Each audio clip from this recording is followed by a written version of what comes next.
To find the origin of Valak, the most feared demon in the Controverse lore to date, we must look to the legends passed down in one small town in Romania. The tales tell of a duke in the Dark Ages, which puts us somewhere between 500 and 1000 CE. He built a great castle, which would later be known as the Abbey of St. Carta. Hidden in the dungeons was a summoning ground, carved with the serpentine symbol of a mythical being known as Valak. The people in town feared the Duke because he wrote countless texts on witchcraft and rituals to call upon these evil forces of hell. He would eventually use these spells to open the gateway between our world and the underworld. By sacrificing 5 people as a part of his spell, the Duke would allow Valak to come through and walk amongst the living. But as Valak rose through the crevices, the church, who had caught wind of the foul things happening there, stormed the castle and interrupted the liturgy. They attempted to seal the gateway using liquid from the Holy Grail, and while this appeared to cause the portal to close back up, the seal would not last forever. To learn the secrets of Valak's past, the entity's true purpose, and what it represents for the story and the character's future, stick around to the end of this video. Welcome to Horror History. My name is Professor CZ's World, and you better pay attention this time, you little piece of shit. In today's lesson, we're going over what I consider to be the main boss of the Conjuring franchise. Like its counterpart Malthus from the Annabelle spin-offs, Valak is based on a mythological deity from the Lesser Key of Solomon, a series of grimoires on demonology. It's divided into 5 books, one of which is called Ars Goetia, a textbook guide to conjuring demons. In Annabelle, Ars Goetia was replaced with this textbook called The Devil's Welcome. But to learn about Valak, we need to turn the clock back even further and look into the pages of these mysterious texts found in a tomb just outside the Abbey of St. Carta.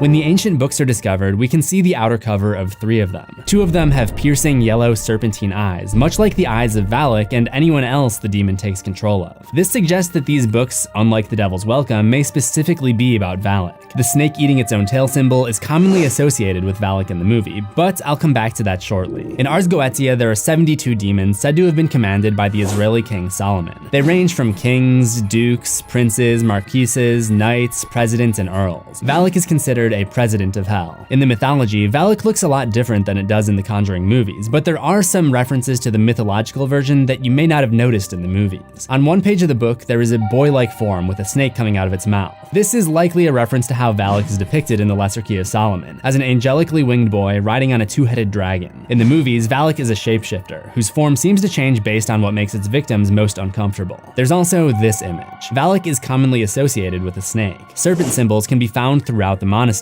and there are multiple occasions where the demon is introduced as Valak, the defiler, the profane, the Marquis of Snakes. The bird is probably there to represent Malthus, an Earl of Hell in mythology, who you may know as the demon who's connected to the Annabelle doll. I did an entire video on the history of Malthus if you're interested. That would also leave the question of who these other 2 horned demons are, perhaps other villains that we'll meet in future Conjuring movies. On another page, you'll see a more familiar sight, the nun form of Valak, which seems to be its favorite form to use, but there may be a reason that we see the nun form so often. On the side, you'll notice another picture of a snake eating its own tail. This is known as an Ouroboros, a mark seen in many ancient cultures as a symbol for the cycle of life, death, and rebirth. We don't exactly know what Valak's endgame is, but we know that it has a strong desire to possess, as explained in The Conjuring 2. Perhaps by possessing someone and moving into a new body, Valak feels a new sense of life, and the Ouroboros is a sign of the tendency to go from body to body, creating a cycle of new demonic possessions. The text written in the book isn't legible, but Father Burke does read some of it aloud, and I am going to roll it. So roll it. And out of the ground formed every beast of the field, and every bird of the sky, whatever the man called the living creature, that was its name. Valak. This passage is part of the biblical text of Genesis 2:19, so I looked up the meaning of that passage and found the following. The act of naming something is meaningful in the book of Genesis. This often implies rule and responsibility over that thing. This may explain why Lorraine is eventually able to defeat Valak, but we'll get there when we get there. Now you may be thinking, this Valak guy sounds like kind of a bad dude going around and possessing people and crap. I mean, who would actually want to summon Valak? If we go back to the mythological readings of Ars Goetia, it describes the benefits of calling upon this malevolent form. Force. He perfectly locates hidden treasure and finds where serpents may be hiding, which he delivers onto the hands of the conjurer. Valak is void of any force or strength, but has dominion over 30 legions of devils. If this holds true for the Conjuring version of Valak, it explains why the Duke of St. Carta built this fortress and tried so hard to summon Valak there. He was driven by the allure of power and riches. The book also associates a sigil, or a symbol considered to have magical power, to each of the 72 demons. If you've seen Hereditary, you may recognize the necklace as an example of this. They don't lean too hard on this in The Conjuring, but I did notice that the summoning ground inside the abbey almost seems to resemble the sigil of Valak. But upon closer inspection, the outer ring is formed by a double Ouroboros. This image can be seen in one of the other books next to a more traditional demonic form resembling a gargoyle. I've always assumed that this is Valak's true form, because it's also seen labeled as Valak on another page, and it seems to be the form used when Valak enters and eventually exits our world. That brings me back to the summoning ritual, which, as I mentioned, was thwarted by the church. They took over the castle and converted it into the abbey. The place was fully surrounded by crosses to keep the evil contained, and nuns prayed there continuously, working in shifts so that the place was constantly being blessed. Earlier, I called Valak the main boss of the Conjuring franchise, and this is why. Malthus from the Annabelle movies is considered one of the most powerful supernatural entities, but in order to keep it contained, the Warrens have a priest come twice a month to bless the room. To keep Valak contained, however, several nuns have to work together 24/7, and even this is only enough to hold the demon off for so long. One of them describes the bombs of war shaking the abbey and once again cracking open the gateway. I'm guessing that this was during World War II, and Romania was subject to air raids during that war. Romania was hit with air raids in 1943 and 1944, less than a decade before the main events of The Nun, which takes place in 1952. But ever since those bombs dropped, an unidentified nun began stalking the corridors of the abbey at night. But this nun was anything but holy.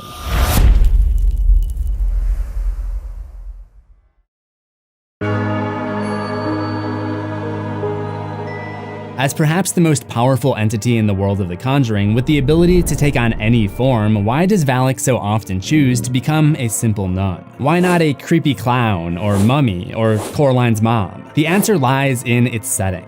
It's something unholy. It takes on different forms to deceive us and prey on our weaknesses. Valak uses the nun form to blend in with the order and eventually purge or corrupt each of them. This could be the reason that the nuns are generally never supposed to leave the abbey, so they cannot be a vessel for Valak's escape. It was likely just after Valak was released, but before they realized that Valak was among them and locked the place down, when Sister Charlotte visited the abbey. While she doesn't personally encounter Valak, she does have kind of a close call, since it seems to appear in the background of her photo. One by one, Valak picks off each of the remaining nuns until only 2 remain.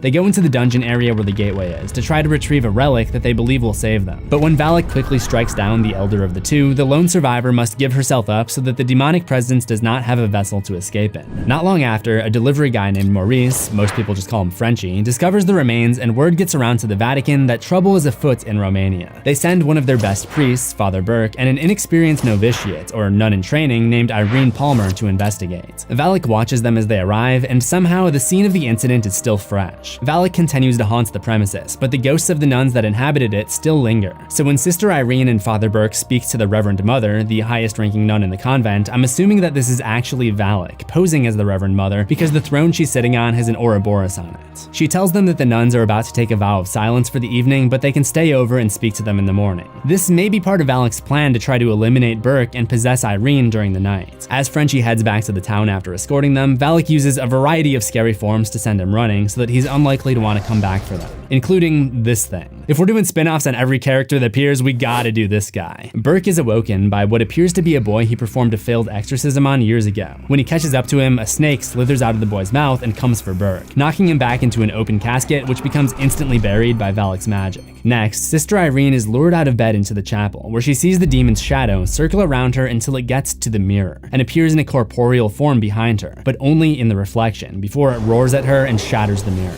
Valak appeared to them each in different forms because it represents that which they have yet to overcome. For Burke, he hasn't stopped feeling guilty about the child he was unable to save, so Valak appears as that child to prey on his weakness. For Irene, it appears as the nun, because she hasn't made the commitment to take her vows yet. They are each confronted by a challenge that they have yet to overcome. Irene hears a bell ringing in the graveyard, signifying that Burke had been buried alive and was using his lifeline. You should learn from his example, and when you do, make sure you hit all notifications. The next morning, they come back to speak with the nuns, not realizing that that there are none remaining. Like N-O-N-E, none. I assume that Valak is the one to open the gate for them, and probably also the one to close it that evening, locking Irene inside for another night. As Father Burke studies the map, Valak, this time posing as the abbess, tells him that he won't find another way in. It's too late, Father. Sister Irene is lost. This also plays into Burke's fears, because he doesn't want Sister Irene to be the latest person he was unable to save. Valak grabs him, using the same decrepit hands that attacked him while he was trapped in the coffin, and they break off and crumble on the floor. He also encounters a zombified version of the boy that's been haunting him. His demonic hands protrude from the walls. When he reaches him, he has Valak's signature yellow eyes and a forked tongue, a trait commonly associated with the devil. Burke breaks free and runs for it, probably narrowly avoiding being possessed, and when he looks back, the ancient evil has reverted to its unnerving nun form. Meanwhile, Irene awakes from a nightmare and discovers a door that's labeled Finite Hic Deo, or God Ends Here. She too encounters Valak, who creates a turbulent windstorm in the hallway, and you already know what's coming. She gets air-yeeted across the hall, but she's rescued by the ghost of Sister Oana and joins the others in a little midnight emergency prayer sesh. This is probably a scene that took place at some point in the 1940s, just after Valak had begun coming after the lives of these nuns, and we're just seeing a slightly altered version of it that includes Sister Irene, but since I don't know that 100%, I'm keeping it here in the chronology. I'm also not really clear on if the prayers of the ghost nuns would actually help hold the seal at all, but we can at least say that them encouraging Sister Irene to pray would have some effect, because Sister Irene is real. It doesn't come without cost though, because Valak makes like that goth girl you dated in college and scratches a pentagram into her back. Burke and Frenchie team up against a reanimated version of Sister Victoria. Based on what we know from Ed and Lorraine's various lectures, this isn't a possession, because the demon would need a soul in order to possess someone, and that would defeat the purpose of Sister Victoria's sacrifice. So what's probably going on here is that Valak is just moving around her body the same way that Malthus moves around the Annabelle doll. He was moved around to give the impression of possession. Anyway, they catch up with Sister Irene, who finally realizes the nuns she's been talking to were only an apparition. There's no one left. We have our answer, Father. As if there was any doubt before, this place is no longer home.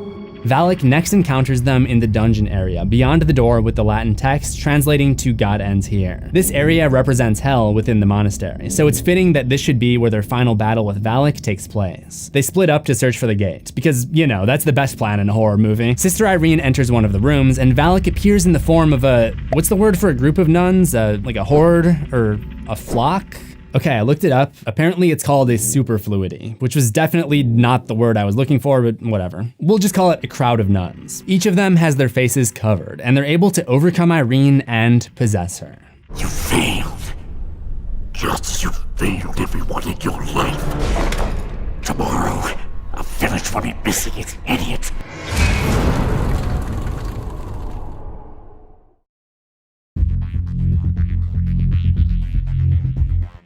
Irene's apparent possession does not last long, as Frenchie kicks down the door and encounters the possessed Irene, who air yeets him into a pillar.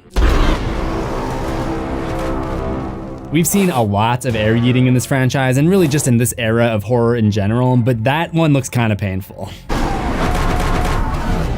However, Sister Irene still has the Holy Grail hanging around her neck, and Frenchie is able to smear some of it onto Irene, which immediately exorcises the demon. We've seen characters use incantations, holy water, and crosses as part of the exorcism process, but this is by far the most effective and powerful method. Obviously, there's going to be a very limited supply though, so from a balance perspective, this doesn't break the game in favor of the good guys. Valak reverts back to the nun form and grabs hold of Frenchie after sending Irene flying out of the room, and he becomes the next victim of Valak's possession. This is the only time we see Valak possess someone on screen, and it's different from any of the possessions we've seen in other Conjuring universe movies. The other entities possess a person by basically puking this black stuff into their mouth. I mean, I don't really know how else to describe it, but with Valak, we see a snake slither out of its mouth and into Frenchie's. There's also an image of this in one of the Duke's books. The reason I bring this up is that it connects back to the idea that I mentioned earlier, that the Ouroboros is always associated with Valak as a sign of the cycle of demonic possessions as the demon goes from person to person. All evidence points to these demons being able to essentially split themselves to be able to do multiple things at once. So while Valak was incubating inside of Frenchie's body, the nun form could continue to terrorize Irene and Burke by rising out of the water that now covered the gateway and attempting to drown Irene. Burke tried to send the demonic entity back to hell, but was overcome by its power. So it's ultimately Irene who tricks Valak by pretending to offer the Holy Grail, perhaps the biggest bane that still threatened the creature, and instead spitting its contents out onto the unholy being, causing it to be torn apart as the gateway to hell appears to close. The fact that she defeats it by spitting is significant, because there had long been a superstition in the nearby village that they should spit on the ground whenever the cursed abbey is mentioned. Sister Irene's victory also makes sense. Valak was still attacking her in its nun form, probably not realizing that she had taken her vows shortly before. Irene was no longer afraid of this religious commitment, so the appearance of the nun would no longer intimidate her. But this wouldn't be the last time that Valak would utilize this appearance. The demon lies dormant inside of Frenchie's body and uses it as a vessel to break free out of the circle of crosses that surrounded the abbey. The evil was no longer contained to a singular location. It would continue to incubate within him as he eventually settled down and got married, at which point the symptoms of his possession made themselves noticeable. In 1970, help was called in. Frenchie is diagnosed by a pair of paranormal investigators named Ed and Lorraine Warren. Lorraine is most likely the sister, or at least a very close relative of Sister Irene, given that Irene is from Bridgeport, Connecticut, the same place that Lorraine was born. They also both have clairvoyant visions, and that ability seems to be hereditary. Lorraine's daughter exhibits the trait as well. When Ed and Lorraine meet Frenchie, it's one of the worst possessions they've ever seen. He's speaking in fluent Latin, despite having a third-grade education, and inverted crosses can be seen emanating from under his skin. The couple assisted on the exorcism, and since Lorraine was a medium, it took a huge toll on her. So much that she locked herself away for 8 days and never spoke about the experience for many years. It's possible that Valak wanted revenge on the family after Irene burned it so badly in Romania, and it wouldn't be done with them quite yet. We never find out if this exorcism was successful, but we do know that the results were grim for Frenchie and his family. In 1976, Lorraine has a vision containing Valak while investigating an unrelated case in Long Island, and the experience contributed to making it one of the most haunting cases of her career. Dad, this is as close to hell as I ever want to get. With Frenchie no longer around, Valak searched for a new target. There were probably other possessions that took place between Frenchie's demise in 1970 and the happenings in Enfield, England in 1977, but so far they have not been documented in any movie. The best targets for a demon are those who are weak of faith, as we learned from Sister Charlotte in Annabelle Creation. And one thing that can cause a person's faith to weaken is distress in their family life. The timing isn't a coincidence. Negative entities often feed off emotional distress. So Valak's next target is the Hodgson family, who recently lost their father when he ran away and had twins with the woman from down the street. They most likely opened themselves up to the poltergeist when sisters Janet and Margaret used a spirit board to ask a vulnerable question. Is Dad ever coming home? As we know, thanks to other Controverse entries, reaching out to the spirit world to try to get information or talk to a loved one can be dangerous, because doing so is essentially inviting an inhuman spirit into your life. The inhuman spirit may trick the victim, making him or her think that they're talking to the spirit of a person when in fact they're talking to a malevolent entity. So asking if their dad is coming home told Valak that this family is already struggling on an emotional level, and they would be the perfect targets. But after nearly being defeated by Irene, Valak wanted to operate in secrecy this time. So instead of haunting the family directly, it took hold of the ghost of a man named Bill Wilkins, making it seem like Bill was the one terrorizing the family. During the middle of the night, Janet is transported downstairs in front of the chair that Bill Wilkins passed on. As taught by Ed Warren, the OG horror history teacher before emo Abraham Lincoln took over, there are 3 stages of demonic activity: infestation, oppression, and possession. The Hodgsons began to experience the symptoms of infestation. Janet was terrorized in her dreams, and Valak forced her to sleepwalk, sleep talk, and sleephawk. Wait, no, not sleepwalk. You can go back to sleepwalk. But Valak would do other stuff, like manifest the image of Bill Wilkins to scare them, move around toys and objects to give the impression that these items are possessed, intimidate them with voices in the night, and mess with the TV, or as they called it, the telly. This is also another example of Valak using reflections to scare a victim, just like it did to Sister Irene in the chapel. At this point, the activity escalates to stage 2, oppression. This involves shaking beds, slamming doors, bite marks, flying furniture, and other very clear-cut paranormal mayhem. The family flees the house in the middle of the night and brings in outside help. Police officers, reporters, videographers, passersby, and others all experience the phenomenon. It is around this time that a strange occurrence goes down back in the US that could suggest that we may see Valak again in a future Conjuring installment.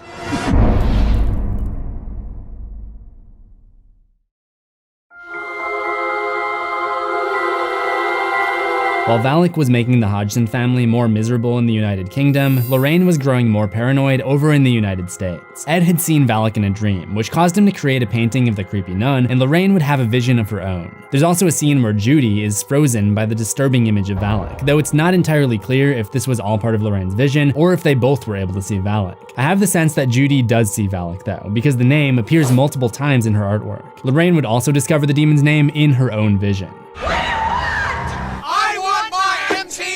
As the Enfield poltergeist gets more and more attention in the media, Valak would hide behind the ghost of the old man, Bill Wilkins. From my understanding of the events, it essentially used Bill as a shield, commanding his voice and in some cases his appearance, and this also made it so that Valak's demonic energy would not be picked up on by a medium. Listen to the way that Janet would eventually describe the phenomenon. Does it feel like it's coming from inside you? No. More like it's coming from behind me. Like I'm being used. But Bill was not the only facade that the inhuman spirit would use to its advantage. The Hodgsons' youngest son, Billy, has a zoetrope toy that tells the nursery rhyme of the Crooked Man. Billy used to sing along with it in order to work on improving his speech impediment, but he never quite overcame it. Valak tends to use the form of whatever its subject has not overcome. So when Billy is alone, Valak appears to him as the Crooked Man. What's not entirely explained is if the Crooked Man once existed as a separate entity like Bill Wilkins, or if it was just Valak taking the form that it saw on the toy. I'm guessing the Crooked Man is a separate entity though, based on this line from Ed. The old man, the crooked man, they're just facades trying to keep us from seeing the real evil in that house. I don't think Valak would risk exposing itself when it had kept its involvement a secret for so long. The demon would not want the church finding out and sending people in to destroy it. You'll notice that it never uses the nun form until Lorraine shows up. The in-universe explanation is that Valak used the nun to attack Lorraine's faith, which was shaken by this encounter that scared her so much all of those years ago. Director James Wan explained the decision further in an Instagram post. During editing, I deemed this beautifully designed and sculpted horned demon too out of left field for the film. It needed to be more grounded and personal, something that would take Lorraine's faith and try to test/corrupt it. I remember the real-life Lorraine Warren talking about her love and reverence for her nun friends, and a light bulb went off. Thus, the demon nun was born. So we went back and replaced all of the horned demon scenes with the nun during additional photography. Many of the Hodgsons' neighbors donated crosses that were hung up all around Janet and Margaret's room in hopes that this could weaken the evil and prevent objects from moving around, but unlike the circle of crosses at the Abbey in Romania, this is not enough to contain Valak. The case would eventually gain enough notoriety that the church decides to send Ed and Lorraine across the sea to see what's up. When they arrive, Valak remembers them and hopes to get Bill to scare them away. It said it wants to hurt you. When did it say that? Right now. On December 21st, 1977, they perform a test to see if the spirit haunting the house was speaking through Janet or if she was just making the noises on her own. They're unable to determine that it was all Janet, but Lorraine is still skeptical because she doesn't sense any presence in the house. That night, Janet is transported in her sleep to the first floor ceiling where she sees Old Man Bill sitting up on his chair. He gets up and goes upstairs. Then she's pulled upwards into her room, the room where most of the paranormal instances had taken place. Valak's presence causes all of the crosses in the room to invert, and Janet encounters Old Man Bill, who has the yellow glowing eyes of the demon. Ed and Lorraine get into the room in time to rescue Janet from being suffocated at the foot of a window curtain. A day later, on the 22nd, Ed helps fix a floor in the basement of the house where Valak rises again. It first looks as if it's going to attack Ed, and I surmise this is in order to lure Mrs. Hodgson into the flooded area where it can then attack and bite her in the arm. This attack strategy isn't random. Valak wants to freak out the family and isolate them by making it look like they're just making the whole thing up. When Ed finds the retainer with the teeth, or as they call them in the UK, teeth, that line up with the bite mark on Peggy's arm, he's going to question if it was placed there by a supernatural entity or if it was planted there by Peggy herself to sell the story. That is the reason that Valak has everyone turn away while Janet is making the demonic voices, and the reason that the only convincing proof of a demonic infestation happens while nobody from outside the household is present. This leads into the next part of Valak's plan. The house is readied up with video recording equipment, hoping to catch some of the supernatural happenings on tape. But Valak plays it smart. It knows that it's managed to trick Lorraine up to this point by hiding behind the ghost of Bill Wilkins undetected. But if proof of the poltergeist is captured, Ed and Lorraine will take it back to the church and they'll send in a bunch of their people just as they did at the Abbey of St. Carta. So instead, the demon devises a plan to put a stop to the investigation. It tells Janet she has to create a fake paranormal incident in front of the cameras, threatening to kill her family if she doesn't comply. So she does just that, sticking knives into the table, throwing and destroying furniture, and smashing all of the dishes in the kitchen. The audio guy picks up a strange sound, which they trace to Janet, who is mangled in an electrical closet where she speaks Bill's voice, saying more nonsensical phrases. The whole incident was recorded by a paranormal skeptic, the psychologist named Anita Gregory, who is happy to have found proof that the Hodgsons were faking the haunting. Once the tape gets out, the public gains the impression that everything was a hoax, and all the investigators and reporters clear out, once again giving the family, and more importantly, Valak, their privacy back. Luckily for the Hodgsons, Ed figures out that Bill Wilkins was trying to covertly send a message by overlapping the two audio recordings. No, please, it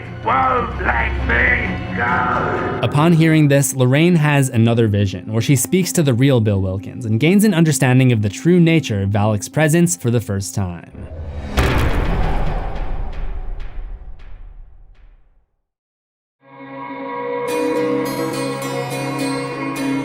Lorraine has another vision, or perhaps this one is more of an astral projection of her in the Green Street house, where she speaks to the real Bill Wilkins, uncorrupted by the evil manipulation of Valak for the first time. He tells her that he came here to see his family, but he can't go because it wants her so badly. Breaking this down, Bill is saying that he entered the world of spirits instead of moving on to heaven because he thought he would be able to see his deceased family members, but he discovered they were not there, and he wanted to go on, but Valak would not let go of him because Valak wanted to use him as a piece of its plan to possess Janet's soul. When Lorraine asks how to stop it, Bill leaves her with a riddle. I am given and I am taken. I was there at your first breath, but you didn't ask for me, but I will follow you to your death. Before she can figure it out, Valak appears and essentially breaks up the mental connection. And this is the first time that Lorraine has been able to sense the inhuman spirit that her family member had gone up against decades before. The answer to Bill's riddle is a name. A name is given at birth, a name is taken by people throughout your life to identify you. You don't ask for a name, but it follows you to your death. The one part of the riddle that would have been misleading for me is the line, I was there at your first breath, because that's not always the case. I think a lot of couples name their baby after it is born. Maybe Bill should have said, I was there at your first birthday party or something. So Lorraine's realization that she needs a name to have dominion over Valak goes back to the Genesis passage that I mentioned earlier. It is man's ability to name something that gives man power over that thing. Anyway, as Ed and Lorraine rush back to the house, Valak is now on a full-on reign of terror. Stage 2 of demonic activity is oppression, and judging how this stage is getting worse and worse for the family, I can only assume that Valak is getting very close to stage 3, possession.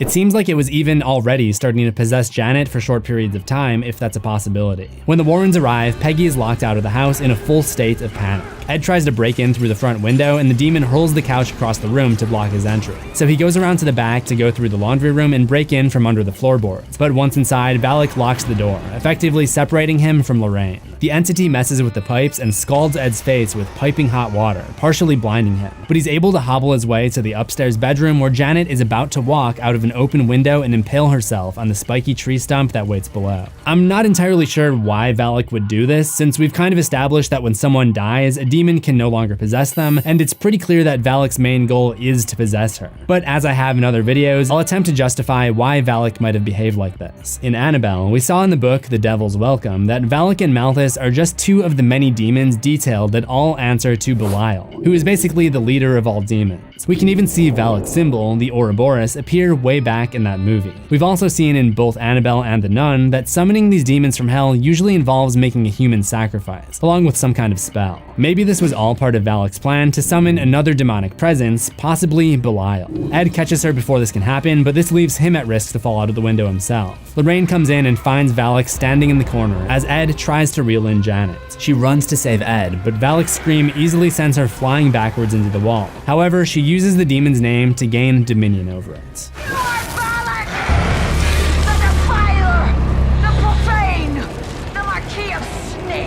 Upon saying this, Valak appears to crumble, and when Lorraine condemns it back to hell, it breaks down even further, revealing its true form to her for the first and only time before shrinking down into a void and disappearing. This would be the last confirmed interaction that the Warrens have with Valak. However, this may not mean the character is gone for good. As I mentioned, Valak takes on more than one persona during the 1977 Enfield Poltergeist saga. So one of these facades was the manifestation of a nursery rhyme called The Crooked Man. After many of the Warrens' cases, they bring home a trinket and put it in their room of cursed objects. Ed describes these objects as being bearers of evil spirits, almost like keeping a genie in a bottle. For the Enfield case, they bring home Johnny's Crooked Man zoetrope. If Valak went back to hell, I'm guessing the Crooked Man is the one trapped inside this toy. That seems to leave things open for another evildoer to stumble upon the evocation books left behind by the Duke of St. Carta and summon Valak to once again cross the threshold and terrorize our world. Regardless of what the future holds, I'll be sure to cover it here. If you want to explore the complete histories of other entities found in the Conjuring universe, go ahead and check out that playlist on the left. And remember to subscribe to CZ's World for new horrors every week, ring the death bell for all notifications, and I'll see you in the next one. Assuming we both survive.